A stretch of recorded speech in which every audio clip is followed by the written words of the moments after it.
I've been a serial entrepreneur most of my life. And I was lucky a couple of times to get a software to sell across regions or across the nation or into Canada, enterprise-wide stuff where they buy a whole stack of hardware and software and they outfit the whole business with it. So it's kind of fun and exciting. Lasted for many years. There's still product out there in the market that I created. But that's my pitch. I'd rather hear the introductions from Paul Josie, Tyrus Shivers, and Rick Lembeck, our guests today.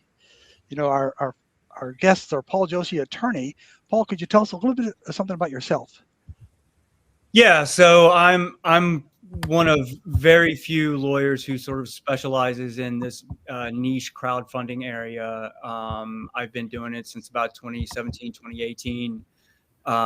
And there's not many of us as because the market has not expanded nearly as much as some of the other private exemptions. But I run a site called thecrowdfundinglawyers.com. And if you go there, you can sort of see my raises that I've done and stuff about me and my academic work and what have you. But yeah, so that's basically it. I run a very small shop that specializes in Reg CF and Reg A plus. Thank you. Terrific. Hey, Tyrus, how about a little bit on what you're doing? Yep. Good morning, everybody. My name is Tyre Shivers. I'm a partner in Legacy Wealth Capital Group.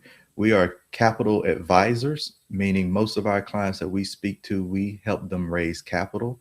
We talk about the exemptions, we talk about Reg CF, Reg A, and then we also position them to, once they raise the capital, deploy it properly so they can go public or acquire other companies. But we have a huge focus on going from zero to IPO. Terrific. Thanks. And Rick, what are you into with crowdfunding? Sure. Good morning, everyone. I'm Rick Leinbach, and I have a firm called Carrollton Partners and also a derivative of that called Startup Portal. And essentially, I specialize in outsource accounting and CFO services. As a former public company CFO, I've worked with the regulations, and I still do outsource SEC reporting for public companies on NASDAQ, as well as companies that do crowdfunding, which is was mentioned the CF or the Reg A. So I'm really that outsourced, CFO specializing in crowdfunding. Terrific. Thanks. Hey, Jeffrey, will you take the quick question and go forward?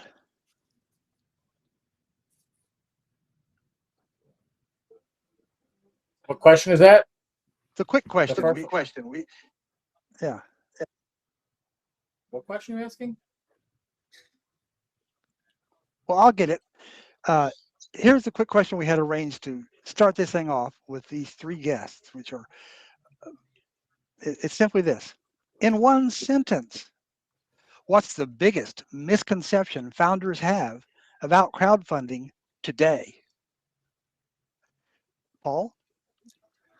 Well, I would say maybe it'll be more than one sentence, but I would say that the lack of recognition that there are sort of lots of different types of crowdfunding, and this is dealing with securities, it's dealing with investments, it's dealing with the Securities and Exchange Commission and all of the rules and regulations that go through this. It's not Kickstarter, it's not GoFundMe. Good. Okay, same question to Tyrus. The biggest misconception I see and question is, can I really do this as for my business, or do I have to be one of these big tech companies, or do I have to have AI in order to use regulated crowdfunding? Oh man, good point. All right then, Rick, what's the biggest misconception founders have about crowdfunding today? Yeah, I think as there are, I'm sure we'll get into it, all kinds of portals that you can select from.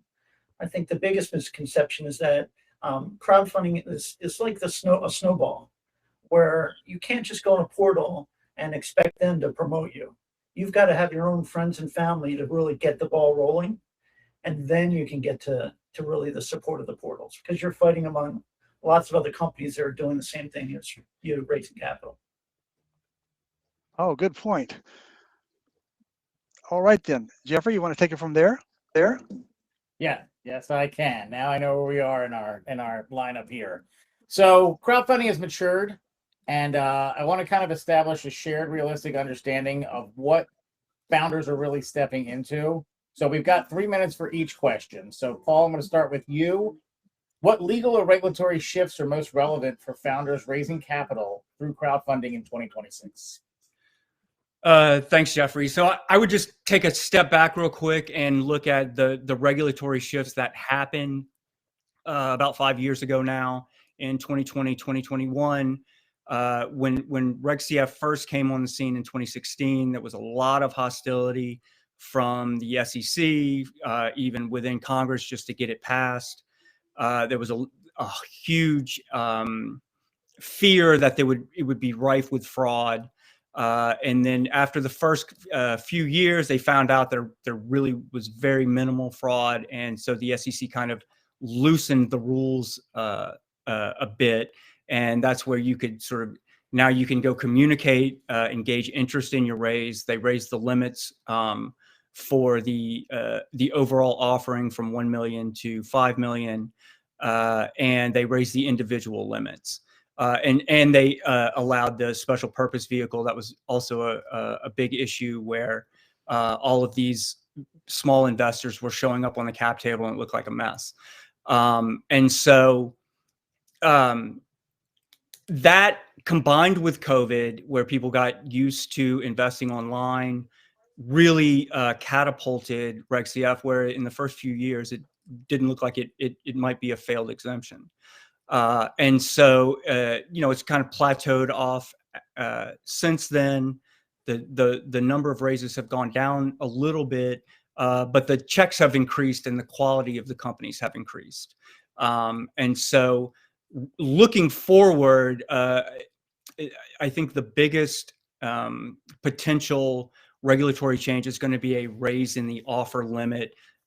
Sherwood Neese at Crowdfund Capital Advisors. If you're not familiar with him and you're interested in this, you should go check out their website. They're an industry player in data curation and communication about this exemption. They have filed a proposal with the SEC to raise the limit from 5 million to 20 million. And that's not a sort of an arbitrary number. It's sort of meant to replace Reg A Plus Tier 1, which has been a failure because you have to deal with the states. And so that is the main issue, is they want to get this to a sort of a Series A type jumping off point, then to go into some of the other exemptions. So I think that's it, raising the offer limit from 5 million to 20 million. Awesome. Well, thank you. Tyrus, question for you. How has investor behavior changed, and what does that mean for how campaigns must be positioned today? So, of course, in 2025, we saw a lot of pullback from investors, and that's not just Reg CF space, that's your Reg Ds as well, other private placements. Money's getting a little tighter, and you're having to prove the business versus just have a really great idea. And so how are you going to implement this idea? How are you actually going to take my money and grow it? And so with issuers, if you are doing a Reg CF, you're considered an issuer.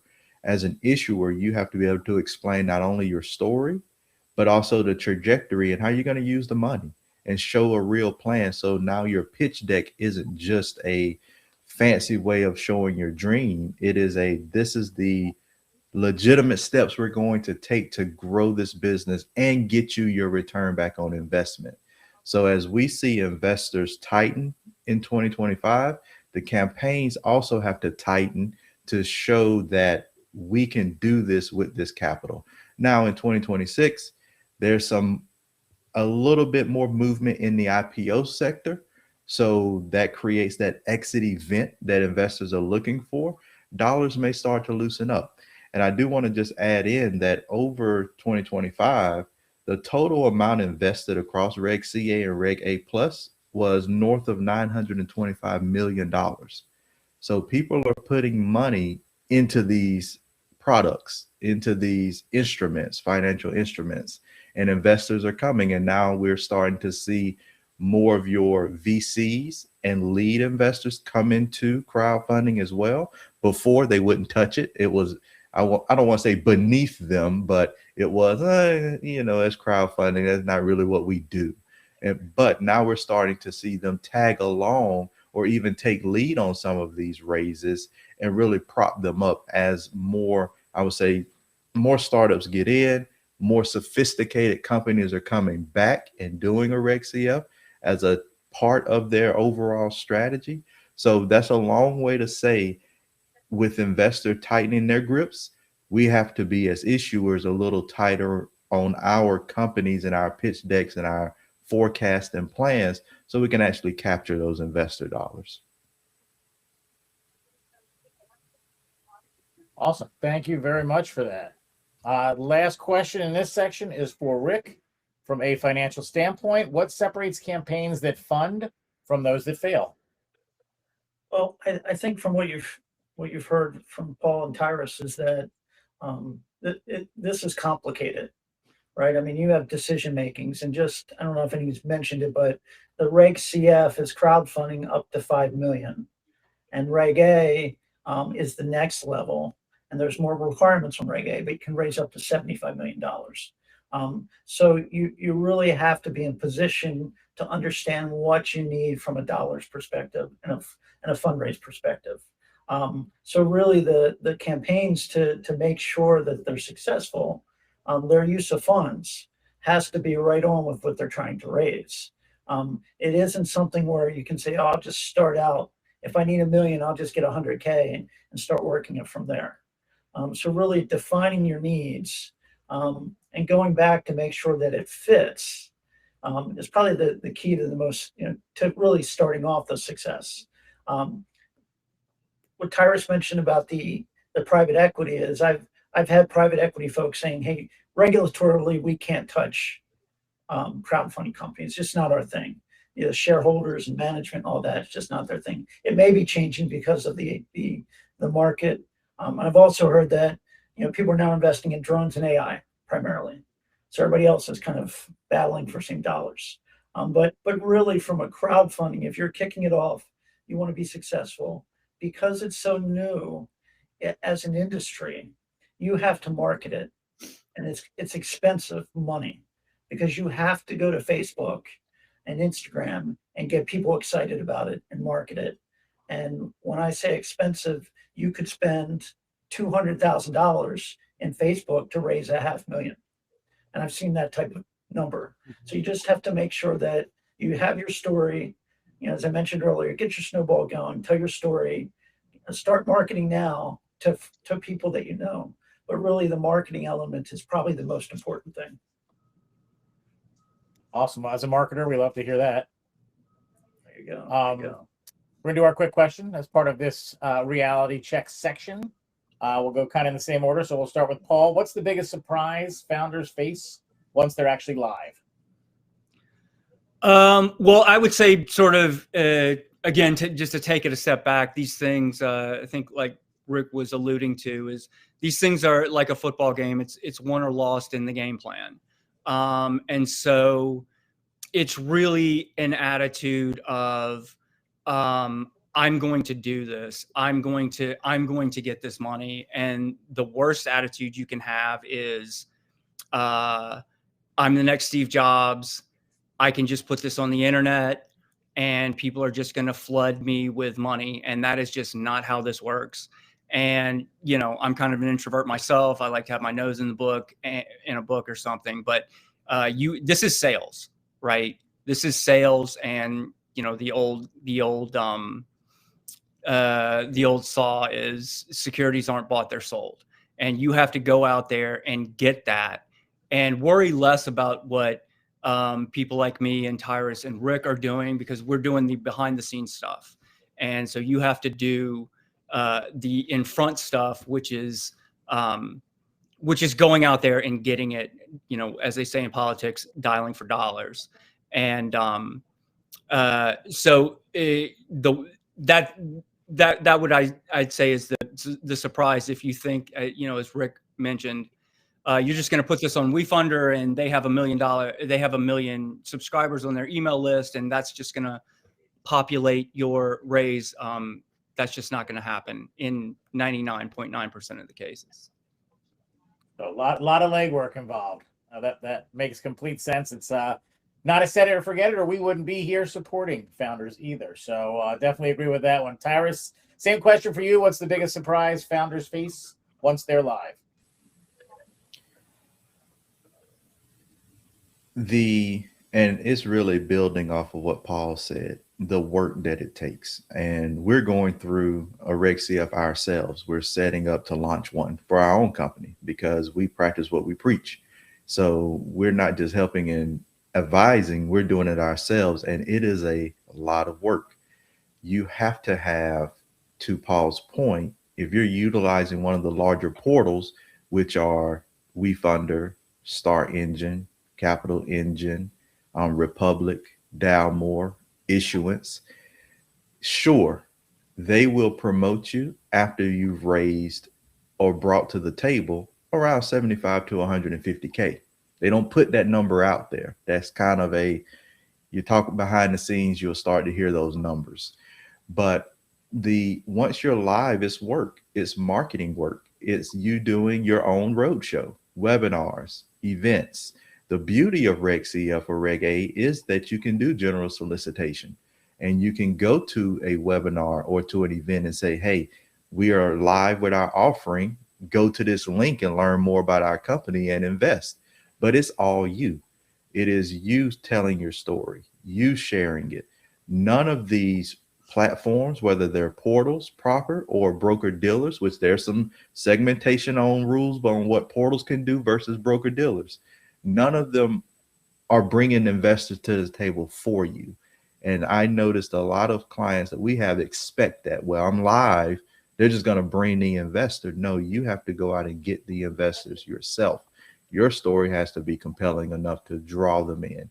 And then later, once you're live and even post being live, the follow-up reporting and requirements that you have to do, the comments that you have to continue to post out, press releases. So there are a lot of little intricate things that you should be doing throughout this process. And once you're live, how to actually take money from the campaign via use of proceeds and put it either back into the campaign or start actually building your business. So while you're live, you're running a business. This part is a business, but you still have your business to run as well. If I could just add one quick thing to that, the communications, there are rules around that, right? So, and they change. So when you're in the testing the waters, there's things you can say, there's disclaimers you have to have after you're live. There's certain things you cannot say when you're outside the portal. So, don't get loose lips. Check with a lawyer. Check with Tyrus and see what you can say and what you can't say in each of these phases.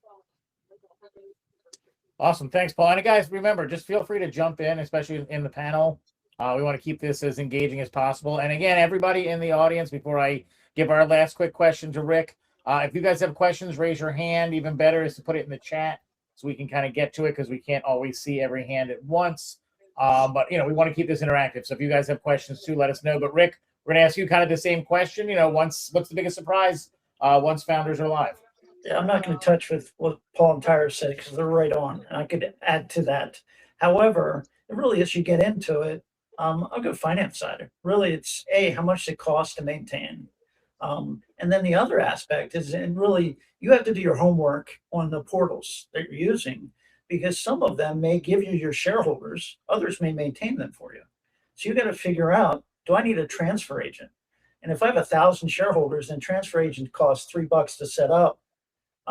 That each investor, you may have to pay $30,000. So really the back end, doing your homework, making sure you understand what the consequences of going with this portal and how long I have to do a reporting with the SEC, which a lot of companies, are failing to do. And eventually it's going to come back and get them, or maybe get the next guy. But, the compliance side is more than filing a tax return. Let's put it that way. Thank you, Rick. Much appreciated. Patrick, you want to hop in for the next section? Sure. So, I learned a lot just right there. I'm going to tell you right now that just getting into the scope and the orientation of what we're talking about, yeah, that's more than food for thought. But, founders, they often choose a structure first and ask questions later. I did that. Okay, sorry. Is that dangerous? I think so, maybe. But we'll have to hear from Paul on that line of my failure first time early on a venture. How should founders think about choosing between Reg CF, Reg A plus, or a hybrid approach? Yeah, good question. I think a lot of that is dictated by where your company is in the life cycle, right? So if you're, you're a year or two old, you're pre-revenue, or you don't have a lot of revenue, it doesn't make a lot of sense to go to a Reg A plus, which is a lot more compliance, it's a lot more legal work, it's a lot more accounting work, it's a lot more SEC work. So Reg CF is, it was designed and is working for companies at an earlier stage. They Reg A plus is sort of nicknamed the mini IPO, so you can sort of tell the difference there. One thing I would like to touch on structure is what kind of security you're going to use, and so there it's really wide open, and maybe founders think, oh well, we'll just sell shares. And that might not be the best. That might not be the best thing. You might be an LLC. You might need to convert to a C corp. And then once you're there, what kind of security? Is it going to be a safe? Is it going to be a convertible note? Is it going to be shares, or is it going to be not equity at all? Is it going to be a revenue share? I have a company right now in Florida that's doing a rev share, and these are all specific to the industry and the type of company that you have. Those types of securities are going to fit better. Now that's interesting that you mentioned not revenue at all. I'm going to have to look into that a little further. Thanks for that. That's a very interesting approach. But Tyrus, regarding that structure, which business models perform best under each structure, and which should avoid crowdfunding altogether? So I'll start with the latter part of the question first. I don't necessarily believe there is a business or industry that should avoid crowdfunding altogether. I believe that your business or your industry, you should have a plan of action of how crowdfunding works for you. Some businesses may face more difficulties raising in crowdfunding because their message may not come across as clear when you're talking to the crowd. So businesses that we have seen perform really well, especially local community-based crowdfunding, are restaurants. They are bringing their community, their current clients into investing in that because they want to see them grow. We've seen robotics. We've seen real estate companies and organizations. We've seen med tech. So a lot of medical devices do really well. We've supported a merchandise clothing company that did rev share, to Paul's point, and they've done really well. We've done medical transportation, non-emergency medical transportation. That has done well. So industry-wise, it's wide open. It's just, can you convey your messaging to the crowd, whether it's your local community or the crowd proper when you hit social media and you're really pushing marketing out? Can you sell that story? And if you can sell that story, crowdfunding will work for you. I've seen crowdfunding work all the way from professional services up to your AI style platform companies. Cool. Okay, that opens it up quite a bit there. So, Rick, regarding that best structure. Wait, Patrick, I have a question, Okay, Mel, if I can, unless you want us to do that go at ahead. the end. Okay, so you were naming a lot of things. Have any of you ever seen crowdfunding in agricultural enterprises and rural business and in equestrian businesses? I know a company that is in the equestrian business. They are doing and have done crowd raises previously. I would probably go and look up their information and get it to Patrick that can share it with you. I actually met him in DC at the Crowdfunding Professional Association meeting. And so they deal in alternative investments. They're doing paintings, they're doing equestrian stuff, they're doing cars. So, and they have used crowdfunding to help fund those deals. Another place where you can go is kingscrowd.com. Kings Crowd is a website that aggregates data from both past and current Reg A, Reg CF raises, and they pull from all the portals and broker dealers. So if there's a live offering or there's a past offering, you can go to King's Crowd and search and look for those offerings, and then you can track them back to the broker dealer or portal that they used. So yes, I have seen it. I'm not as familiar with it, but it was interesting because when he said equestrian, I'm like, And I've also seen different products that are being sold via agriculture or other industries that are related, such as I've seen some kind of device that would take hydrogen and something and convert it to air, and there's solar and all of those things that would be sold in those industries for them, and they're raising capital. Okay, thank you. Mel, I can jump in, and there are quite a few portals. I have an aggregation platform myself of data, but I'm seeing anywhere from farms to agriculture, water, and they're using all kinds of portals, Start Engine, Climate Earth Securities, Equity Vest. So it's really a matter of matching, finding those portals, and King's Crowd does a great job in aggregating data as well, but finding those portals that fit your model. And I have, I've seen horse racing, but that may not be what you're talking about. I have specific ideas on this, but I won't take up our time during this presentation, but we should all regroup after this. I would just add sort of with whatever industry, the question you should ask, and the question that I ask the potential clients that I talk to is, where are your eyeballs going to come from? If you can solve that problem, I can solve the rest, and it doesn't matter what industry it is. Oh, that's cool. That is very cool. Well, thanks a lot. Okay, so on this choosing the right structure, where you're trying to have a good business structure, a good business model, et cetera, and so forth. How do these choices, Rick? How do these choices impact the cap tables and future institutional raises that you feel you need to now go to that method? Yeah, no, I think, and I'm going to start with sort of the, a positive aspect of this very, very new industry, right? And as Paul mentioned, there aren't many attorneys out there doing this. And quite frankly, if you're out there talking about fundraising, sample 10 people and ask them about equity crowdfunding, and 9 out of 10 will be saying, I've never heard of it. They've heard of Kickstarter and stuff like that, but so it's in its infancy. People are getting educated. But if you look at a company that is public called Arrive AI, they went through crowdfunding. They went through a portal called Pick Me, and last year they actually listed what's called a rights offering in the SEC, and basically got their shareholders to they did pretty well. They're holding okay from a stock price, but there is a methodology that's evolving to get to the public markets. So just because you started crowdfunding at a smaller level doesn't mean you can't elevate to get there. Now, it costs money and it's expensive at times, but so that's the positive aspect. The aspect of the cap table and understanding where you're going, I would say if you think about your second financing as you're doing your first, especially with the crowdfunding, because you want to make sure that you're in the right order. There's and I'll use an example here.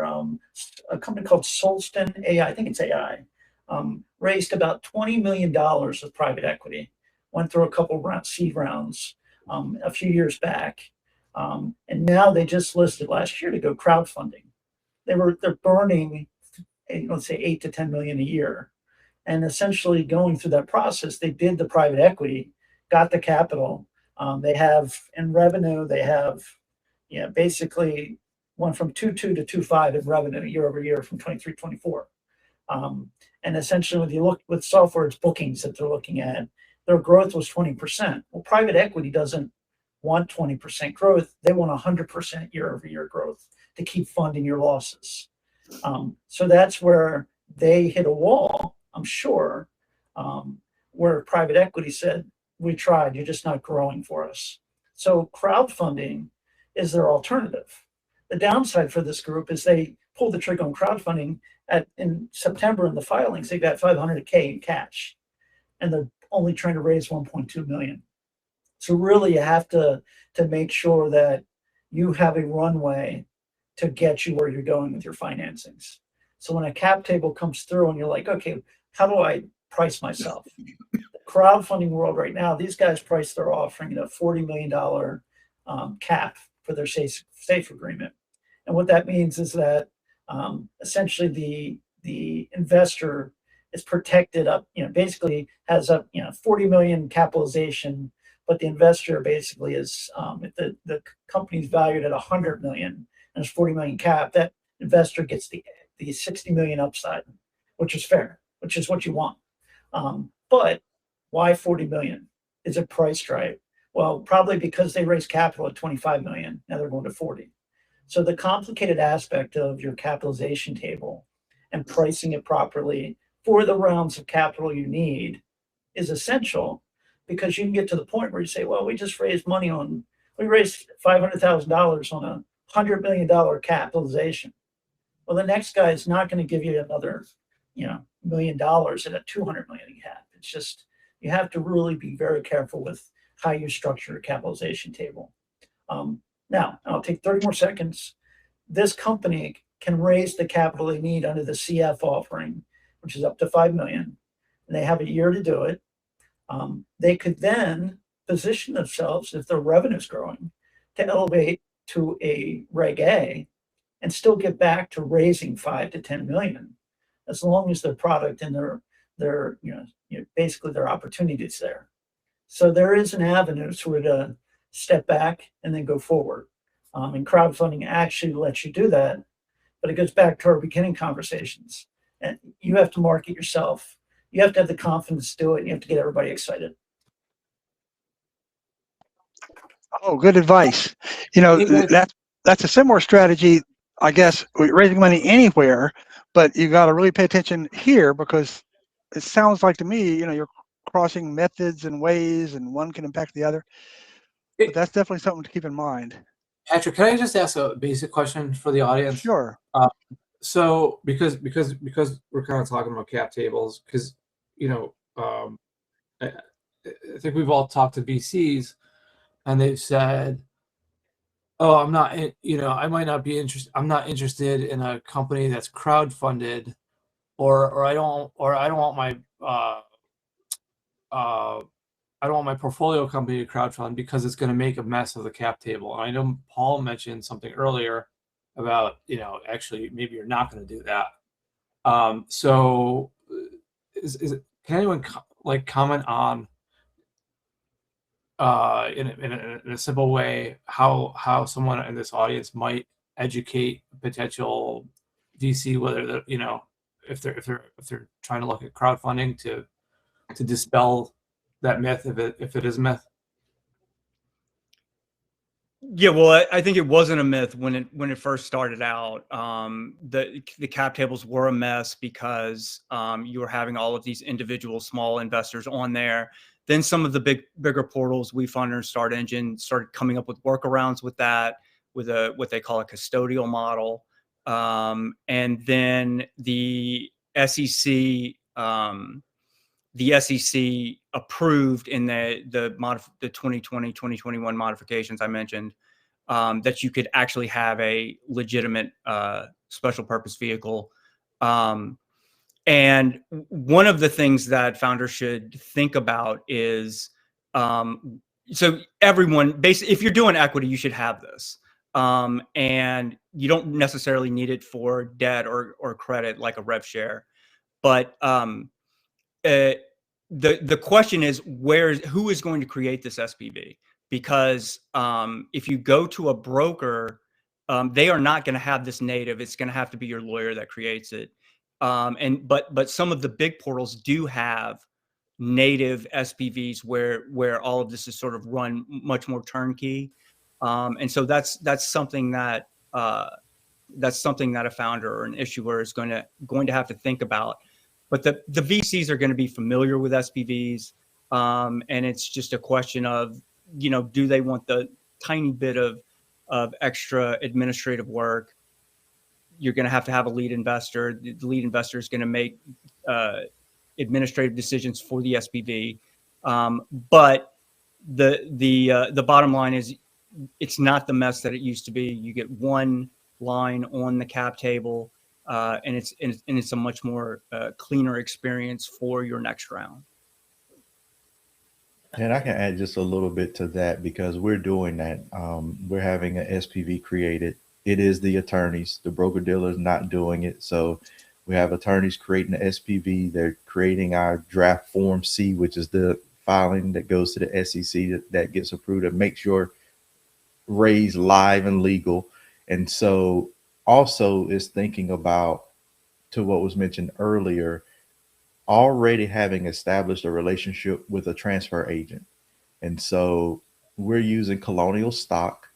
They have cap table portal online. You can go and look. And as long as you have a transfer agent and you have these relationships and your plan is clear, you can have 1,000 people on the cap table. It could be clean, but everybody needs to know. And I think a lot of what's being discussed comes from a education standpoint, because not only do we educate the investors on that side, larger VCs, we need to educate the crowd who are maybe unsophisticated investors, to let them know this is how this process works.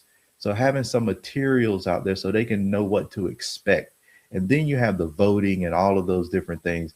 And I don't want to go too deep in this, but this can go back to your, whether or not they're a part of your stockholders agreement, and what are your other governance documents, and what the documents in the SPV on what do they actually vote on. And so the way we wrote our documents are very limited voting rights for those that are in the SPV.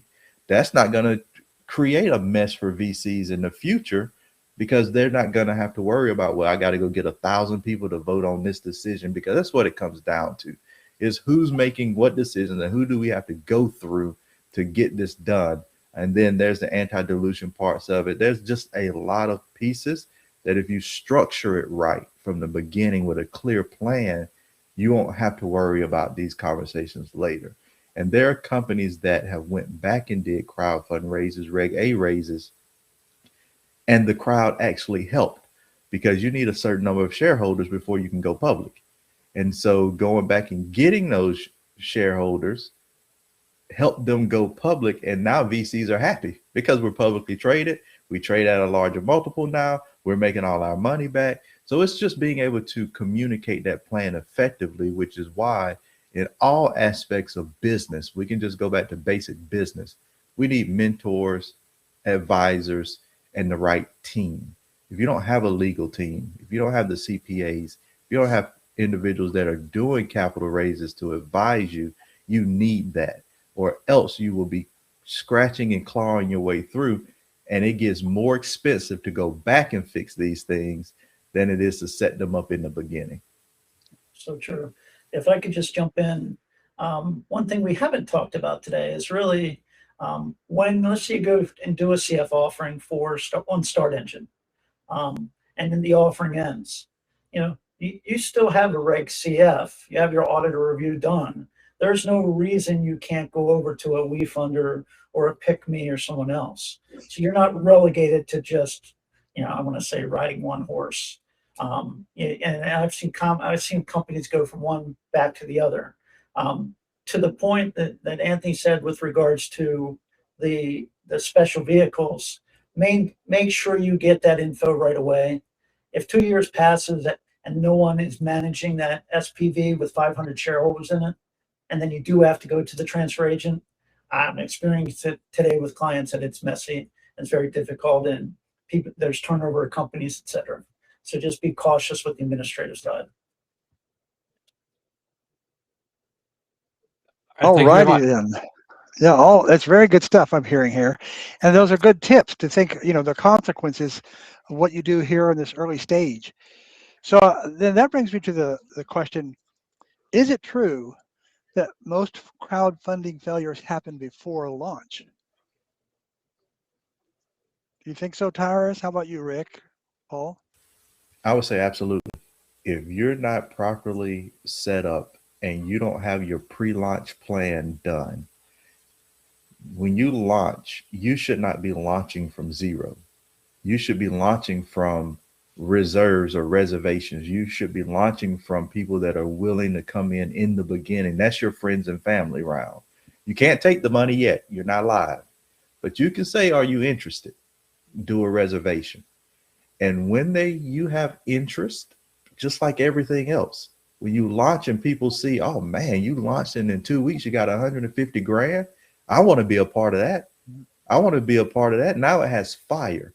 And so if you don't plan all of that out, yes, the failure happens way before the launch. People just get in and they don't raise the money and they say, oh, the crowdfund raised. But I've heard that through helping businesses just scale. Well, this failed.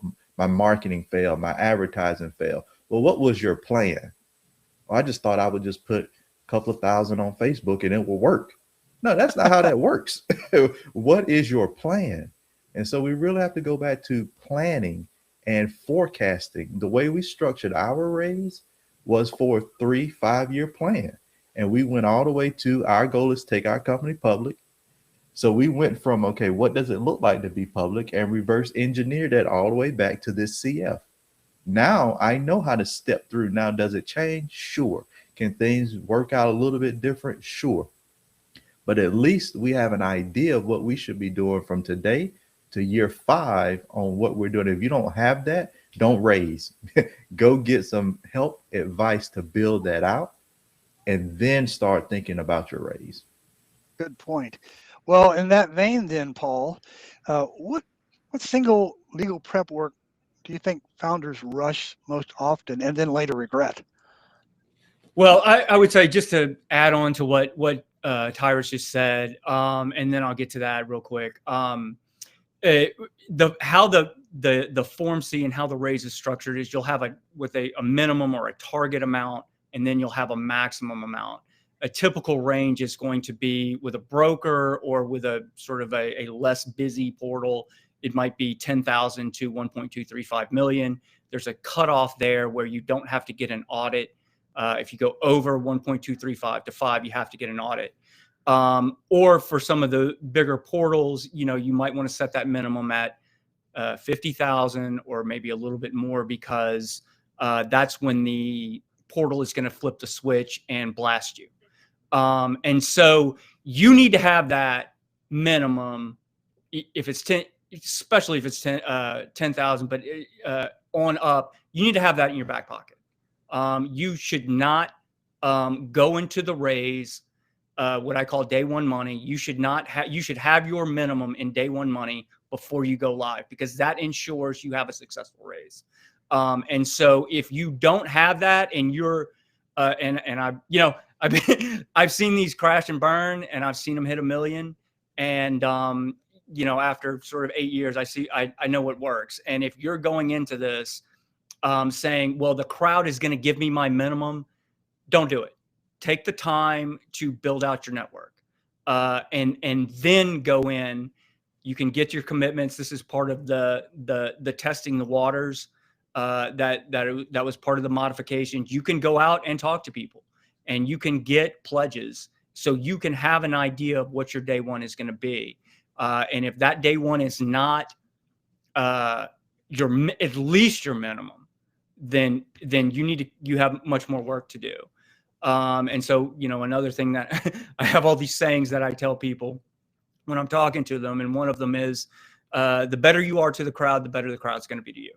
And so the bigger that number is, like Tyrus was just saying, the more serious and credible you look to the outside investor pool market. And so, but absolutely the minimum should be what your minimum is, because that ensures a successful raise. As far as like the legal, man, leave that stuff to people like me. Go out there. Go out there and work the phones, and work the work not only your friends and family, but your professional networks, your existing customer base. Go out there and hit them over and over and over again, because people get emails all the time. There's all kinds of competition for your attention, and so again, this is sales. Get out there and do that. Let the people the worst thing you can do is have someone in, my position or Rick or Tyrus's position saying, file the paperwork, file the paperwork, file the paperwork. It's like, okay, I can file it. It'll take me about 3 days to put together a Form C. I can file it. If you haven't done your part, doesn't matter. Good advice. That sounds like I've been there, done that type of advice. Thank you. Okay, so then Rick, in all of this prep and getting ready to launch that campaign, what financial disclosures or metrics immediately build trust with retail investors?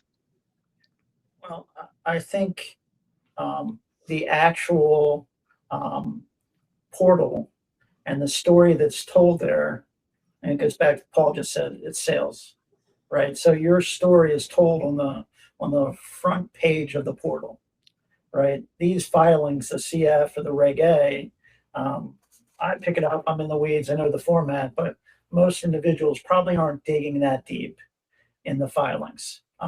Really, a lot of this, and I'll say this, it's in some respects, it's CYA, right? You have to have disclosures that say, hey, here's what's going to happen. You are at risk from day one, and here's why, right? Here's our financials. Here's what we're done. Here's where we're going. But and Paul will tell you, do not put in there what your future revenue is going to be, when you're going to sell out. You just can't. So it's really telling that story. And I always say, tell the story where people can use your market, use your pricing, and do the math themselves to say, oh my gosh, these guys ramp up. This can be worth, $1 million, $10 million, right? So really put it in that, tell the story in the disclosure piece that people can comprehend. It's simple and they want to be part of it. And really when you get back to the starting out, the friends and family, I always say think of Thanksgiving dinner with friends and family, though, whether it's crowdfunding or anything else. You have 2 questions every year. How we doing or what happened? So I like crowdfunding so you can limit the friends and family from too much exposure, right? But go back to your network and really people that understand your industry, get them excited. That's really, again, we're all talking about sales here. Compliance comes back to sales, but for the compliance part is the easy stuff. When you have people that know what they're doing, can get it done and maintain your books. Really telling that story and positioning yourself is critical in that regard. So hopefully I've answered your question, but it still all goes back to sales. If I could just add real quick, those disclosures should be industry specific. If you go with one of these big portals, they're going to give you some sort of like, we're an early stage company. There's like 10 that are on every single one of them. You should tailor your disclosures to your industry and to your company, not just use the 5 or 10 that the portal gives you. I didn't want to minimize the disclosure aspect, especially if your plan is to get to the next level. You will have more and more sophisticated people looking at your disclosures to say, did you have the right attorney, writing your information. I look at the audit reports and I can tell, like the one I saw today, in their cap table, which has numbers, they have a dollar sign, right? It just tells me somebody's putting it together in haste. So you really want to make sure you're tightened in that regard as you go through that process. Oh, very good advice from both you guys. And what I take away from that, of course, is the specific for industry clearly. And then Rick, you mentioned, put it there in such a way that perhaps they'll do a little bit of the math themselves. I love that. If you're selling and you have the prospect participate in figuring out the best quote for them, they're going to own it faster. So yeah, this is all good stuff. That comes from working with publicly traded clients, because you really have to tell the story without telling the story. That's what's done. Well, regarding this sort of thing, crowdfunding is what? Public, permanent, and reputation building. So Tyrus, what storytelling approaches actually convert investors, either in your experience or that you think is appropriate for 2026? Yeah, that's a great question. Where we are moving, and I would say with the advancement of AI, with the advancement of being able to utilize voice cloning, your clone, people are going back to wanting authentic, real life pictures. So they want to see you. So the story that you tell is about impact. And how much of an impact will this, your product, your service make in the world? What's changing? And as Rick said, there's always that underlying, because let's not get it wrong. Everybody wants a return on their investment. So you got to be able to tell that story of impact so that it reflects this can be a $1 billion company. This can be a multi-million dollar company based on how passionate you are about the change that you're going to bring. If I was a restaurant owner in Baltimore City and I want to really build it and bring my network in, then I'm going to share a story about why I built this restaurant, why I built it for the city, why what we do here makes an impact around the city. How am I going to give back to the city? How am I going to hire people and change their lives and their family lives and the opportunity? So you're building two stories. You're building the story of the impact that you're going to make on the local or global community. And then you're building within that story, this is how you get your money back from this story, without saying those words. And so it all needs to be authentic. It doesn't need to be airbrushed. It doesn't need to be perfect. It needs to be real. And that's what especially everyday investors are looking for. They want to be a part of something. How do you make them a part of your story? How can they see their lives in yours? And then from there, when you have your more sophisticated firms and they care about the return for their investor, because let's also clear that up. A VC firm is nothing but someone guiding somebody else's money, and they have a duty to get their investors their money back. And so they're raising capital as well. They just use a different financial instrument, whether it's a 504 or something like that, to raise their capital. You just need to be able to tell the story that relates to all of them as authentic as you can. And that is what is resonating mostly. If I have a medical condition and I go on a portal and I see a company that's really focused on solving or creating something that will early detect cancer, I might want to get behind that. I can see their journey and their path. I can see real time what's happening. I may want to get behind that as an investor. Very cool. Thank you for that one. So then in this same area of messaging and trust and investor confidence and so forth, Paul, what's the legal line between strong marketing and risky claims? Well, don't mislead people, and pass it through a lawyer before you go communicate with people in the outside world. Those are the two things. But I would say, picking back up on what Tyrus just said, part of your story is your perquisites. So if you have a restaurant, I've got a brewery in Florida, and part of that messaging is you're not just getting a potential return, but you're also integrating yourself into that business. And that can be, it can be as little as a t-shirt, and it can be as much as, a private party in the upstairs of the thing. And so people really care. It's not just their money, but they really care about being a part of it. And, my motto is you turn your company into a movement, right? So you make your investors, your customers, and your marketers the same people. And that is a tight integration between you and the people that you're dealing with.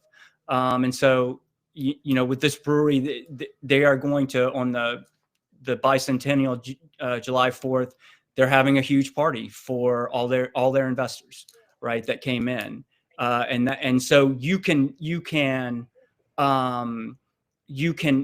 keep these perquisites thematic to, if it's an equestrian, you get free lessons or whatever. So keep it thematic to the business, but that is a way to integrate and tighten the relationship and strengthen the message through the perquisites that you're also offering along with the investment opportunity.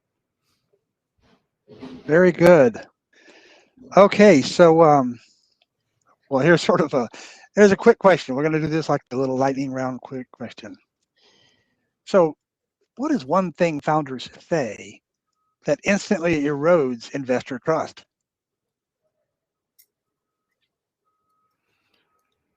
I would say just being sort of saying things that you can't deliver.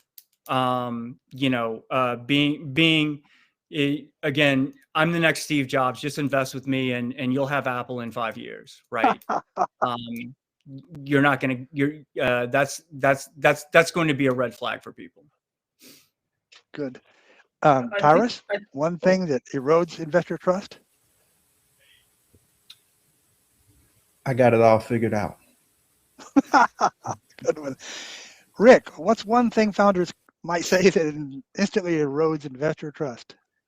Well, I think they say it to themselves, is that we can always raise more money, right? So really what it's doing is, basically they're constantly going out and they're not managing their spend as well, not managing their runway. And then investors see that next round coming right after you finished one. So with that, you've got to just have a plan.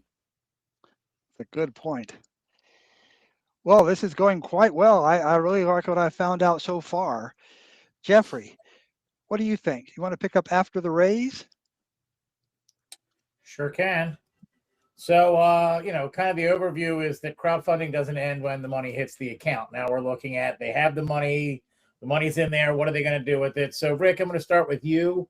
What operational changes hit founders once they have hundreds or thousands of investors? Well, I think operationally, you're on the clock. I'll start with the financial side. You're on the clock for a certain reporting period. If you do a CF, you have to report once a year by April 30th, your financials. I think for 3 years, just depends on number of shareholders.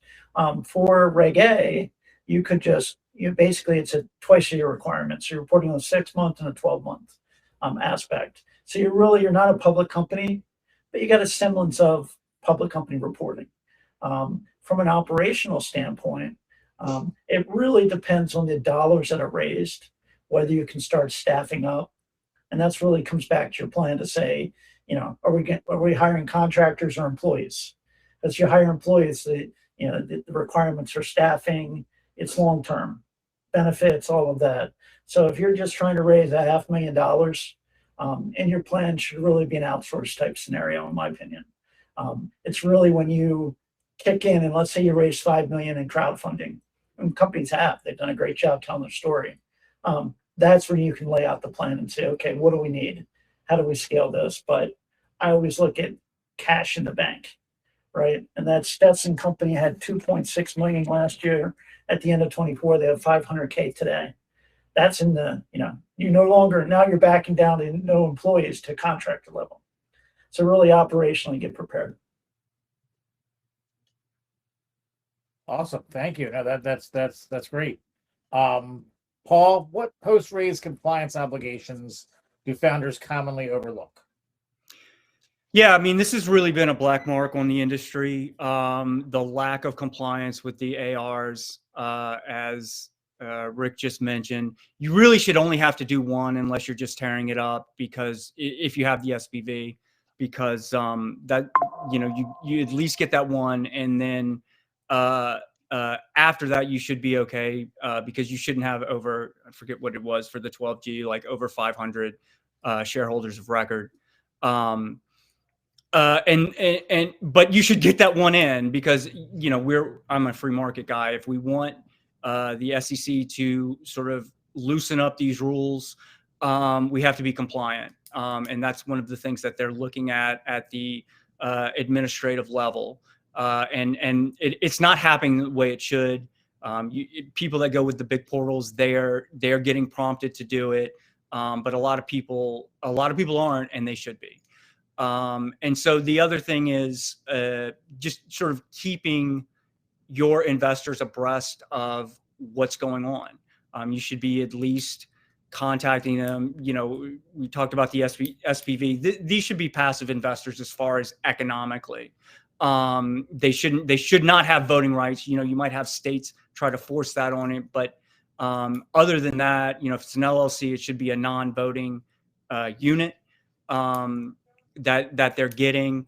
But at the same time, you want to keep them engaged. I've got a soccer team in New Jersey right now. that's about to go that's about to go pro, and these people are going to be super excited to own a little piece of this soccer team.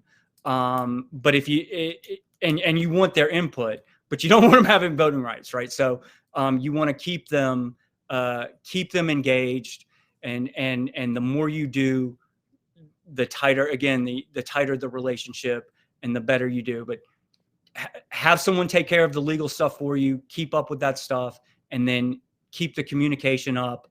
You know, you don't have to give them your phone number or anything like that, but keep that communication going so they feel engaged, even if they don't have voting rights. And if I could just Okay, emphasize the voting rights aspect. I've had clients have to go back to thousands of shareholders and try to get everybody to sign off to get something changed in the bylaws. It's expensive, and usually you have to do a workaround. So that's key point, Paul.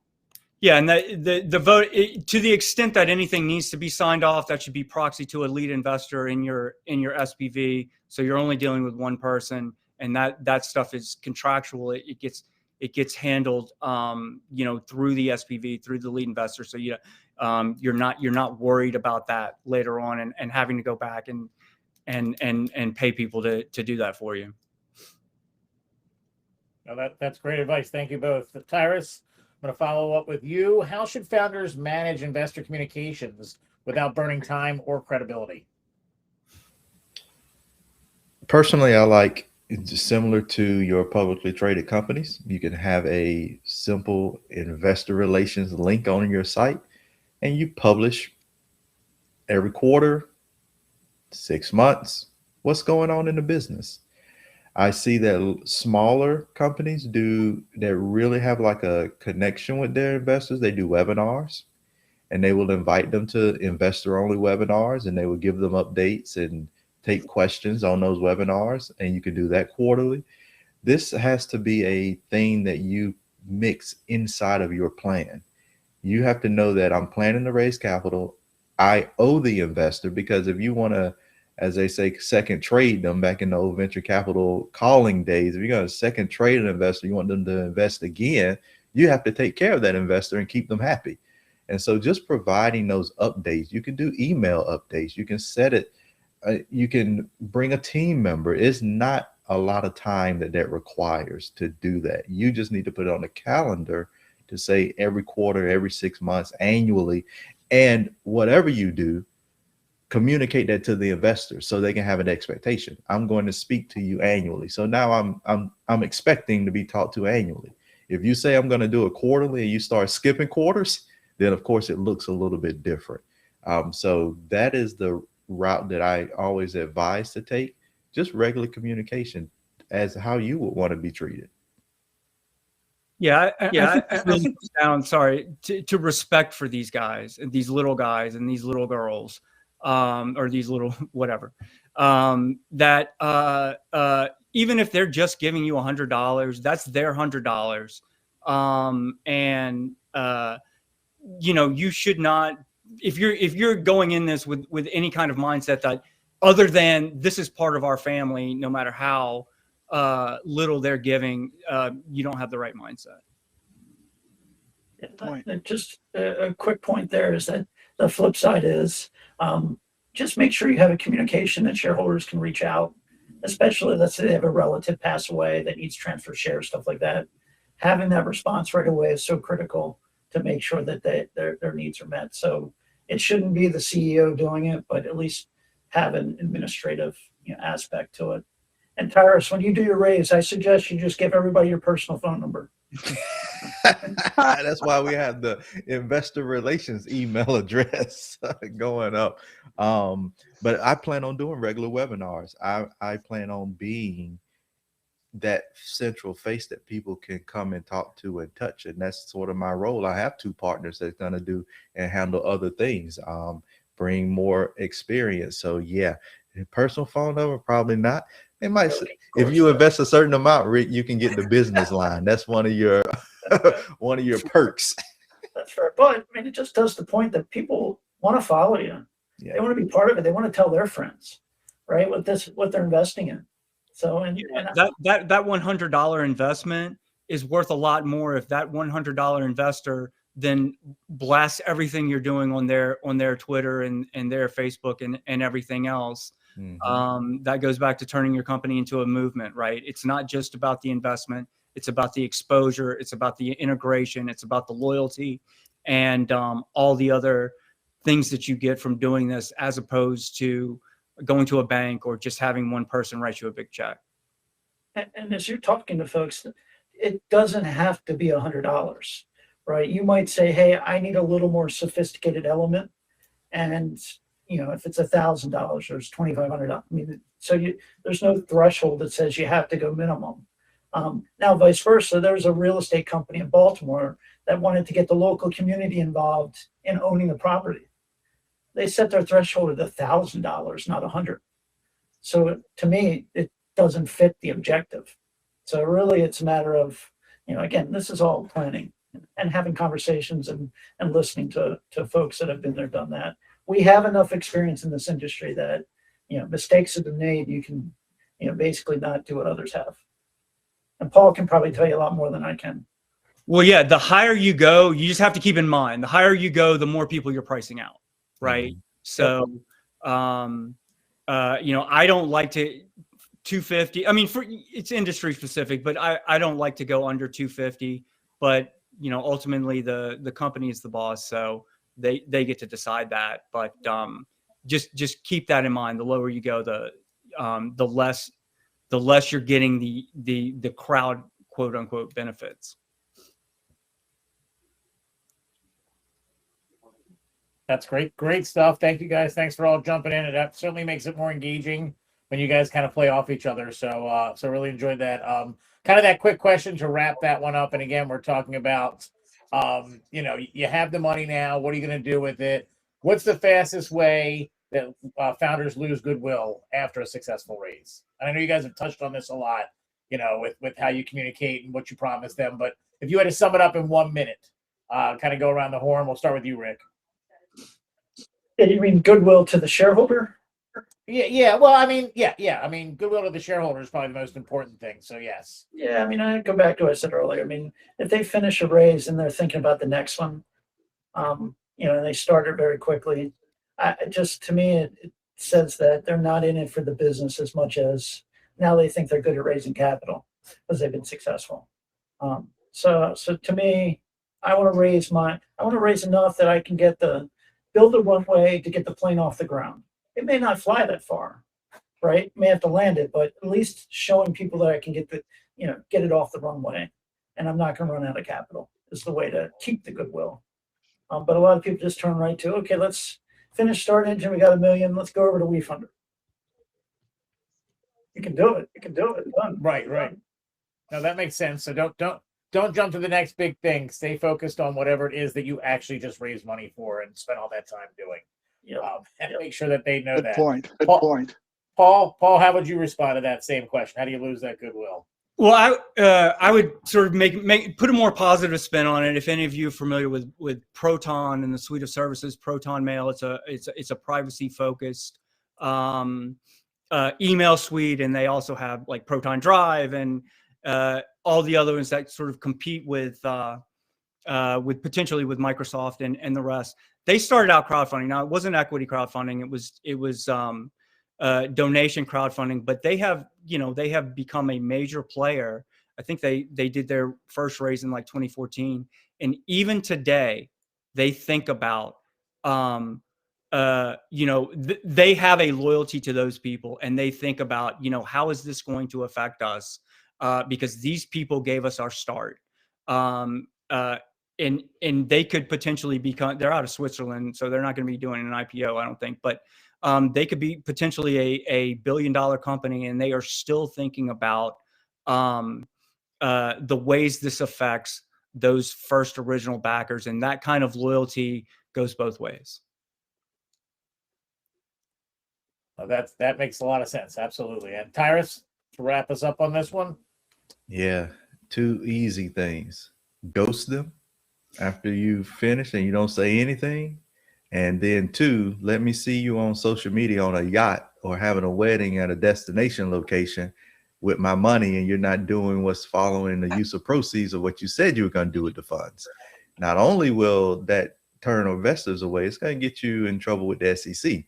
And that's happening more and more and more. And we're seeing stories of individuals raising massive amounts of money, all to fund their personal life and not their business. So if you want to turn investors away, disappear, or use that money outside of the parameter of what you said you were going to use that money for.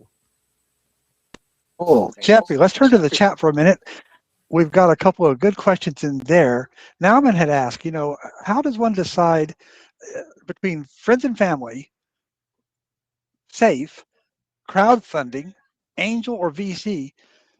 If I could get a little 1 minute answer from each of the three panelists on what's that first point of orientation for making that decision between the VCs, the angels, the crowdfunding, the safe notes, the friends and family. What makes the most sense in a startup's evolution? I can jump in. Safe is a specific financial instrument, right? You can use it for crowdfunding. You can use it as a VC. So it doesn't matter.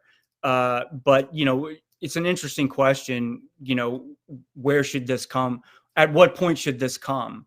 And I would say it shouldn't come until you have a basis. Or for the Reg CF part, it shouldn't come before you have a basis to do it. And that is, do you have a workable crowd of either clients, a professional network, or something like that? If you don't have it, build it out.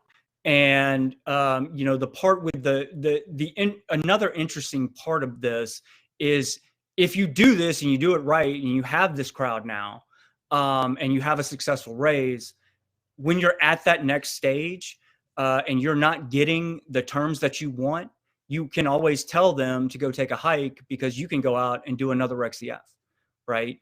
And so you get that leverage that you don't have if you're going straight to someone and depending on just on them to write you a big check, and and then all the stuff, all the ties that come with that, and seat on the board, and etc.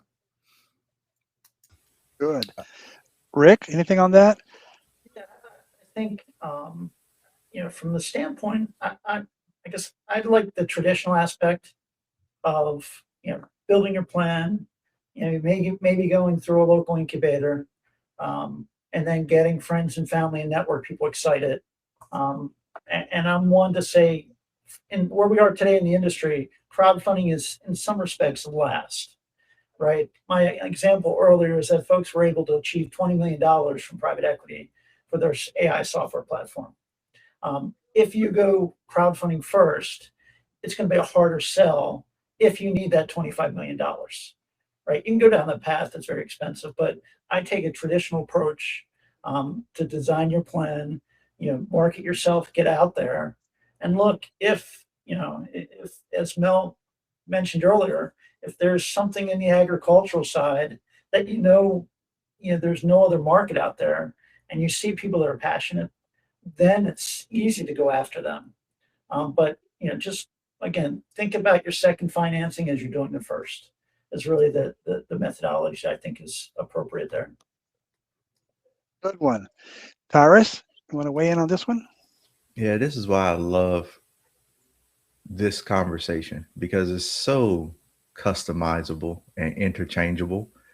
There isn't a right or wrong way to do it.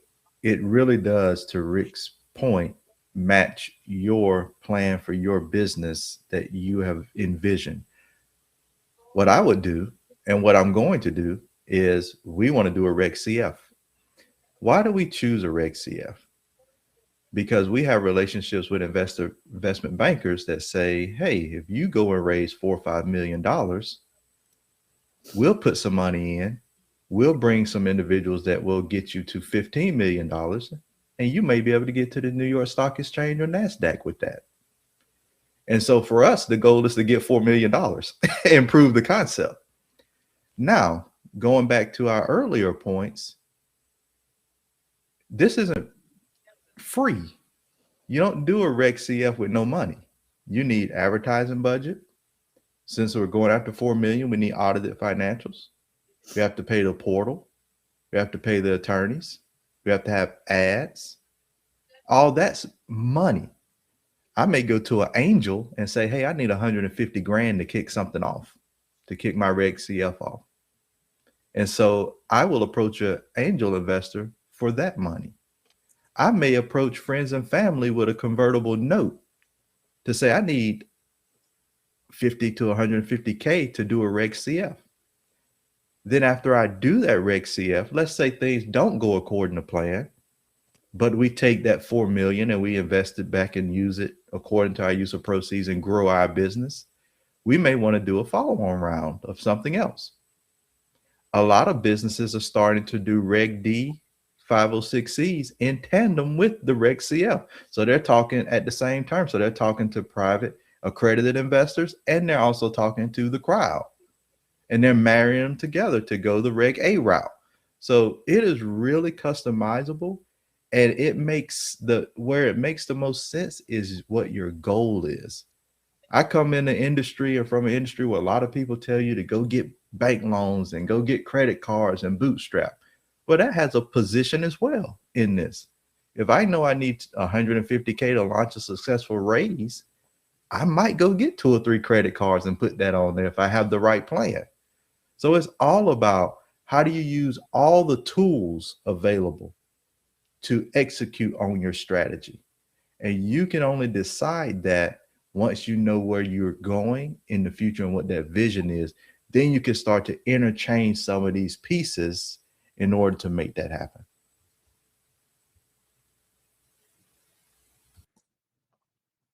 Well said. Thank you very much for that, Tyrus. You know, we had one other conversation going on well in the chat, and it had to do with biomed innovation. And of course, here we are in Maryland, big biomed state on this, that, health tech, everything. Do any 3 of you have any examples of successful crowdfunding with biotech, health tech? Yeah, I had it's called RS Biotherapeutics. Actually, they might be in Maryland. Their principals are kind of spread all over the place, but they did raise on Start Engine. It was a pulmonary lung biotech company. They had contracts with the government. You can look them up if you want, but yeah. This is an interesting place where, you know, it's not natural, it's not B2C, but if people can see that there's a lot of potential for their investment to go far, it doesn't need to be B2C. It can just be like, hey, you know, they have some new thing that could be really successful, and I want to be a part of that. So you know, you don't need a retail base for a lot of that kind of for those raises. In fact, real quick, I was talking to a guy in Boston who specializes in commercializing biotech types of companies, and you know, he said, and he was saying, you know, people talk about crowdfunding there, and it has this negative reputation. And during the course of our conversation, I gave him, like, just looking it up online, I just gave him, like, you know, 5 companies that had maxed out on this in 30 seconds as we were talking about it. So there's no industry that can't work with it if you have the other elements in place. And I would jump in, especially in Maryland. There's a great ecosystem, whether it's through TEDCO for biotech. And the other aspect is you could potentially, there are tax credits in Maryland. So even for Maryland and people outside of Maryland, that you could wrap around an investment that would make it more enticing to potential investors. There's a time frame and a period to do it, but with proper planning, especially with biotech, you can do well. Good point. Yeah, Tyrus? biotech in Maryland specifically, there are programs. The state has programs. We're in communication because we're thinking of opening our own fund to support that that part of Maryland and the department that's looking to be and bring more biotech and help those companies receive their first capital so they can go out. But if you go, this is important for everybody on the call. You have to do your homework, your studying, look at your data, because you can go to WeFunder and just look for companies that are similar to yours and see the success. Here's a AI powered precision platform for kids with genetic diseases. They raised $3.8 million. And so do the research. They're VC backed, meaning that VCs didn't turn them away. So you can go and think about, okay, what is my company? And this is exactly what I did. I went and looked for companies that are in the industry that I'm in. And I looked at their page. I looked at the capital they raised. I went and started to look at their ads. You can go to Facebook and look at the ads they ran, and you can start to look at what is my competitor doing, or what is someone that's similar to me doing that's successful, and begin to model that. And so there is, to Paul's point, any industry can be successful at this. It's just, how do you communicate it? How do you get it out to the market and to the masses? And are you willing to put in that groundwork and that effort? But there is no, this isn't good for me. That it's only not good for you if you're not willing to put in that work, that energy, that effort to learn from data, not go guessing, but learn from data what has worked for other people doing similar things. Yeah, I'll give you a quick example. There's a company called EPR Technologies out of Gaithersburg, and this is a great example. They have a $65 million valuation, but they're using grants from the U.S. Department of. I've got like 17 million in grants from the Department of Defense. So this area is, you gotta get networking in Maryland and find out where the resources are. And I know the Tech Council, I'm not a member, but they do a great job there as well. That they do. Well, we have only a few minutes left, so we were planning a lightning round. We may be able to still get it in. However, I wanted to thank everybody who's attended today. This has been great. This has answered a lot of my questions, and what questions I finally figured out I should have been asking all along. So thank you so much for that. Thank you for our panelists, Rick Lembeck, Paul Josie, and Tara Shivers. Thank you for Jeffrey co-hosting with this. All the good dialogue. It's been fabulous. Does anybody have any last minute question that has potential for a really short answer? I do want to pop in with one quick thing. We have so Startup Grind is affiliated with Innovation Maryland. We do have an in-person event coming up on February the 12th. We'll be following up with all of you who attended today with email about the event in case you haven't seen it, as well as a discount code for tickets. So it'd be great to meet all of you in person. Thanks for attending today. Back to you, Patrick. I just wanted to plug that upcoming event. Yes, that February 12th is going to have good food, great networking. It's going to be a really great event. Get there in person and meet these people and more. But in these last 2 minutes, here's the challenge. It's a lightning round, so you can have 30 seconds. But if you're planning to launch a crowdfunding campaign in the next 6 to 12 months, the smartest thing you can do right now is what, Paul? Well, start planning and hire the professionals that are going to guide you along the way. But I really just want to get a quick plug in for, we've done a really good job of setting expectations of how hard this is and how much of a campaign it is. But then on the other side, the benefits of it, if you have those expectations and you know what you're doing and you sort of have that grind out, the people that do it well are the people that say, wow, this was really intense, but they're also the people that have all of these loyal backers, and they're the ones who want to do this again a year later. So it's hard, but the benefit, there's a pot of gold on the other side of the rainbow. Good points all. So the smartest thing you can do right now, Rick, is what? Go back to what I said earlier. Build that snowball. Get people excited. Tell your story. Technically, you don't need to tell them that you're raising capital. You just want to build that network of people. So when it's time, you're not like Paul mentioned earlier, you're not below that minimum threshold. So you just build the snowball. Good one. And Tyrus, you can close us out with what should they do right away? What's the smartest thing to do right now? Right now is, I want to say two things. Research. Do the research. Do the research and then choose your hard. I've heard that before. It's hard either way, but choose your hard. Building a business is hard. Getting clients is hard.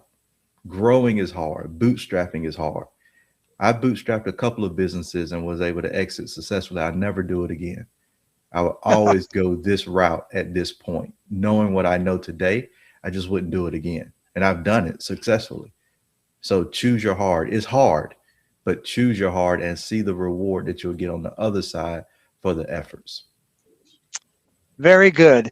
And well, my last note on all of it is everyone who's at this meeting, feel free to reach out to Paul Josie, Rick Lambeck, Howard Shivers for anything that occurs to you. I'm sure they'll all be happy to hear from you. Small questions, large questions. Recognize they're professionals. They're as busy as you are, if not busier in some cases. So let's connect.